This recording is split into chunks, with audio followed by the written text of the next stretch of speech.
আমরা সপরিবারে আমরা স্বইচ্ছায় সবাই হয়েছি এবং হচ্ছে যে আমরা ইসলামের সৌন্দর্যটা দেখে আমরা ইসলাম ধর্মে আসি এবং আমরা আগে থেকে রিসার্চ করতাম এবং রিসার্চ করে মা বাবাকে জানাইছি, তারা রাজি হয়েছে, তারা আমাদের কথাতে সম্মতি দিছে, তারা ইসলামটাকে মানতে চেয়েছে। আমরা এজন্যই আমরা ইসলাম ধর্মে আসি, সপরিবারে জেনে শুনে আসছি এবং আমাদের স্বইচ্ছায় এসেছি। আমরা প্রথমে যে আমাদের উকিল ধরা ছিল, উনি সব প্রসেসটা করে দিল, আমাদের স্টাম্পে সিগনেচার, ছবি টবি এগুলা সব কিছু দিছি, তারপর উনি যা করার সব কিছু উনি করে দিছে। আমরা কথা বলা,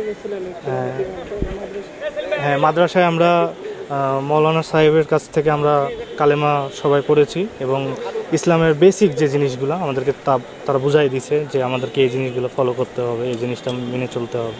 আমাদের যে শেখার তো অনেক কিছু আছে, যেহেতু ইসলামটা অনেক অনেক পুরনো ধর্ম, অনেক কিছু জানার আছে এই জায়গায়। আমরা চেষ্টা করব যে প্রতিনিয়ত শিক্ষার মাধ্যমে জিনিসটা জানার এবং সব কিছু বোঝার।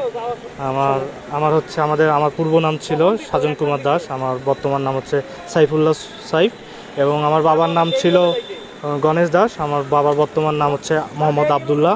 আমার বড় ভাইয়ের নাম ছিল আগের নাম ছিল রঞ্জন কুমার দাস, বর্তমান নাম ফুজাইল মুয়াস এবং আমার ছোট ভাইয়ের নাম ছিল রিশান কুমার দাস, বর্তমান নাম আয়ান আহমেদ। মায়ের নাম মায়ের নাম ছিল বুলবুলি দাস, বর্তমান নাম আমিনা বেগম মোহাম্মদ। ঠিকানা আমার বাসা বদরগঞ্জ, রংপুর।